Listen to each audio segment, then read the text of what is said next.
Verdansk just dropped and you want to get more kills with your friends. The problem is you're a noob.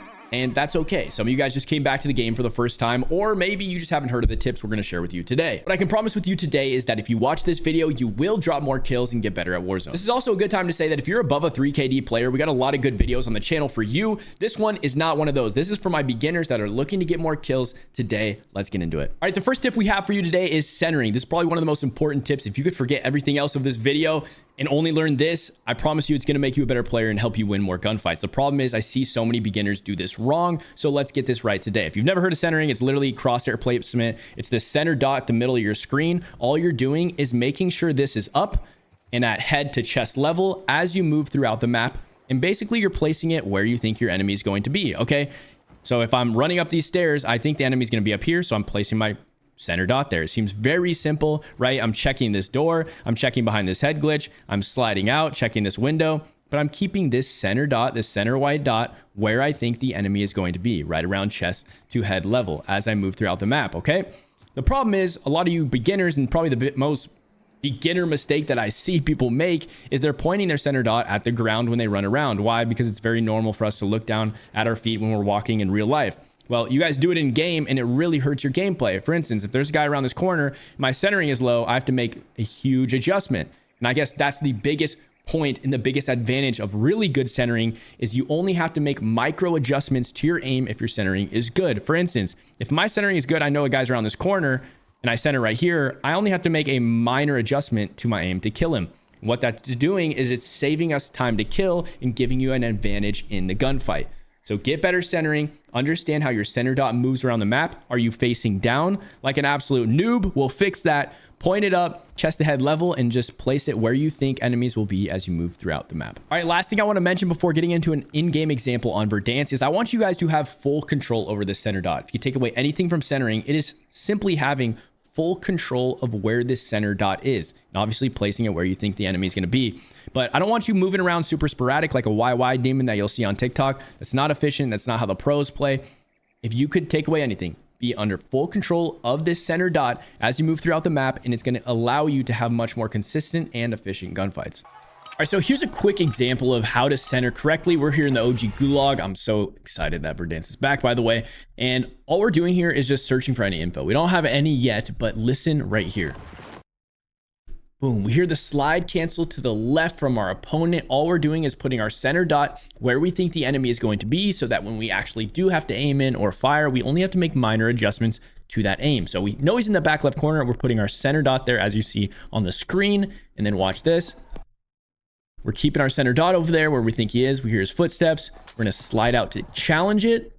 He's not there. Okay, that's perfectly okay. We know he's still back in that left corner. So we keep our centering over there and we jump through this little opening here. And look, lo and behold, he's right there. Our centering isn't perfect, but because we're kind of strafing to the left, we are able to get some good opening shots on him. He runs away. We have the advantage in the fight. He does kind of break our camera right there, but we're able to recover and pick up the easy kill in the Gulag.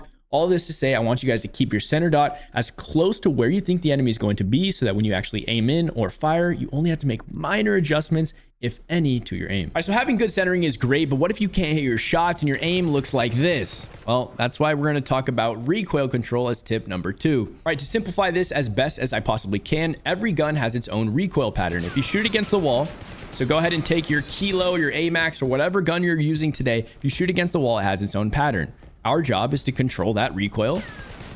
And all I'm doing is pulling down on my right stick or my aiming stick, whether it's your mouse, whatever you aim with, pull down. That's simply put, that is all you are doing. But you really have to get the feel for this, okay? It's not a strong pull down. That's what I want you guys to understand about recoil is when you pull down, it is very slight. I'm pulling down very slightly on my right stick to keep this level, to keep this even. Obviously, it kicked a little bit left and right here. As you see, it has a little bit of horizontal recoil as well that you have to control. But all you are doing to control recoil at its simplest form, any gun you pick up in the game, is you are pulling down. That's it. The gun naturally wants to kick up. You're pulling down, but that move has to be slight. So here's what I want you guys to do. Take whatever gun you're using right now. I'm going to go ahead and clear these marks off the wall, okay?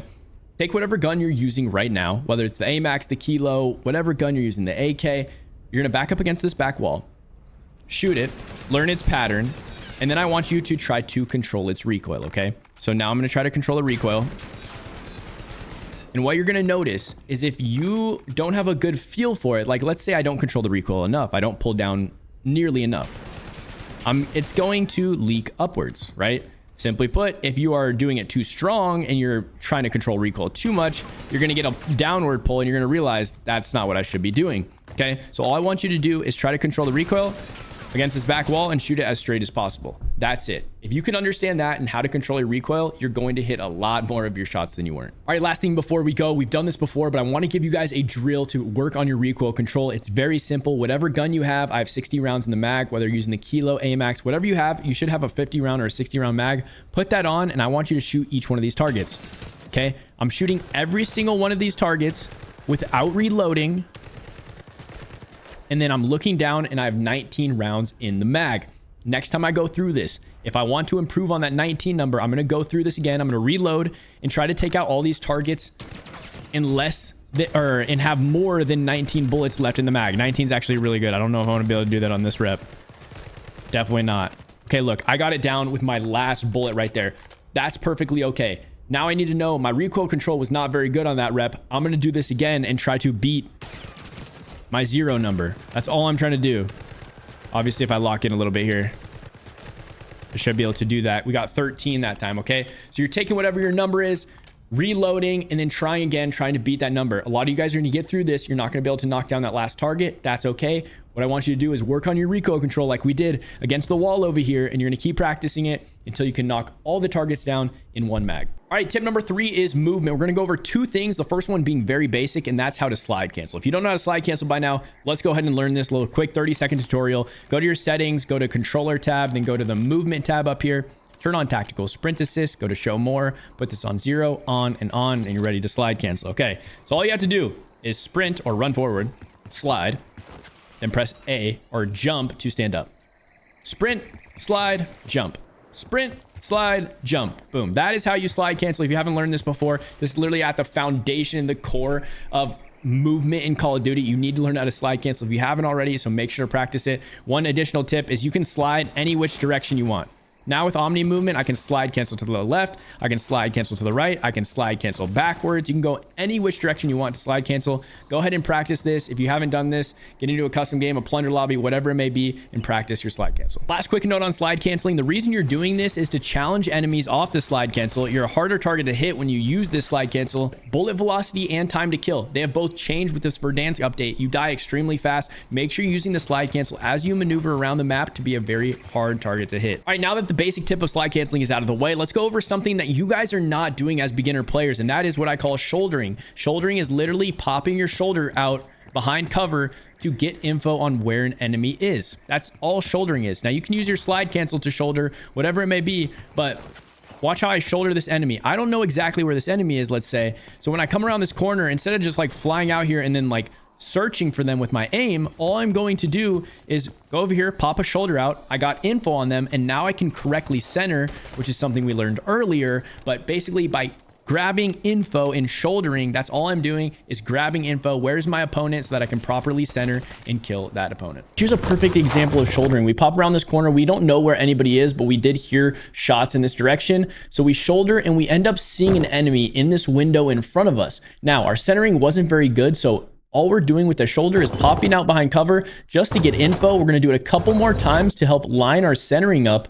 And then with that advanced info that we have, knowing he's in the window, we're going to use this growl, which is awesome, by the way. If you guys haven't tried the growl out, we're going to pop around the corner and absolutely lace this guy. So once again, use shouldering to gather info of where exactly your enemy is so you can center correctly and take out your enemy. Tip number 4 is rotations and positioning. This one is so incredibly important, especially with the increased faster time to kills and increased bullet velocities in these guns. You're going to die a lot quicker on Verdansk. So how do you stay alive? And that's at the core of what getting more kills is that's part of it. You need to learn how to take less damage and stay alive. So let's talk about it. With rotating around Verdansk or any battle royale for that instance, you're going to want to focus on what I like to call the cover to cover technique. So meaning, look how much open space I can get shot right here. Obviously, if I don't have a smoke, if I have a smoke and I know somebody's going to shoot at me, I'm going to go ahead and throw a smoke down to rotate. But all I'm looking for is little pieces of cover. Like right here, I'm going to go ahead and run against this. Now what's next? Okay, I have a car right there. I have a little divot right here. Instead of just rotating out in the open like this, I'm rotating cover to cover. So I'm going from this piece of cover right down here just in case I need to bunker down in here, and then I'm running to the car to get across this ledge, and then I see a couple trees up there. It's not much, but you really have to use whatever you possibly can to rotate into this game, and really in any battle royale. As I'm rotating across fields, I do not want to be just rotating in the middle of the street here, right? Even if it's a tiny little tree that could separate me from a couple bullets, I'm playing positioning and I'm playing these different pieces of cover as I rotate around the map. Think about how different it is if somebody starts shooting me right here compared to like me actually being like around a minor or tiny piece of cover. They might miss a few extra bullets and give me the chance to actually aim back in and kill them. Tip number 5 is getting info. All right, so one of the most common mistakes I see beginner players make is you kind of just run around the map and don't really have any sort of direction on where you're going or why you're making certain moves. And this is so common, and it probably happens for you guys. I know it happened to me when I first started playing, or it was maybe like a lower KD player. And I'm going to give you guys a very simple and easy rule to follow so you never get stuck in this situation again. If you are not fighting a team or rotating into zone, then you guys need to be going for a UAV. Very simple rule. I'm going to repeat it one more time for you guys. If you're not fighting a team or rotating into zone, then you guys need to buy a UAV, because this is going to give you more info, which is the point of this whole entire tip that we're talking about. The more info you have on your enemies, the better you're going to be able to play them and pick up those kills. I know it sounds very simple, but a lot of you guys have the money already as a team, but you're not combining it or going to the buy station to buy a UAV. Maybe you don't have the money. Go for contracts, loot up, okay? Get enough money to get a UAV. If there's that lull in the game where you feel like you don't know what to do or where to go, buy a UAV, because UAVs are your best friends. They're going to give you advantages in the gunfights by giving you info on the enemy. Another really important topic about getting info. Let's say I'm playing quads with my friends, okay? And a team pushes us. We don't have a UAV and we're trying to figure out where the heck they are, okay? With getting info, you're really just focusing on two things. If you're pushing a team or a team's pushing you, you're trying to find out how many of them are there and where are they. That's it. How many enemies and where are they located, okay? You're gonna find this out by a number of ways. The first one could be looking at the mini-map. How many people are pinging, or how many people are shooting on the mini-map? Second way is communicating with your teammates. Hopefully they have mics, right? To be able to communicate. Where are they and how many are we facing here, right? Another way would be shouldering, that shouldering technique that we talked about earlier, helping you gather this info. That's the most critical info. I want you guys to really understand that concept about all the fights that you get into is how many players are you facing and where are they? That's it. Once you have that information, you can take your advantage fights correctly. You can implement some of the tips that we talked about earlier with centering and shouldering to actually have the advantage in those gunfights. The thing I want to talk about this topic is your drop spot, okay? A lot of people think you need to go to Superstore or Hospital, which are really hot drops, to get high kills, and that is simply not the truth. Matter of fact, I suggest not going there. If you're watching this video and you are a beginner, go to somewhere around the map that you feel like is a little bit more safe, where you can loot up quickly and get two things. Your only goal is to go somewhere safe, get enough money to get a loadout and a UAV. That's it. Once you have that, you can rotate off vehicles or whatever using the info you have from your UAV and then move from there. If you're curious about the loadout that I'm using, make sure to check us out on the live stream, kick.com/MarkClarkk. I'll go ahead and give you guys my loadouts when you pop in the stream and ask me. I don't know currently because this is the day of the Verdansk drop, but hope you guys enjoyed the video, man. Make sure to sub if you haven't already. We're really close to 100K. Thank you guys for watching. Also comment down below. Let me know what you guys think. And until next time, check out our most recent videos and we'll see you.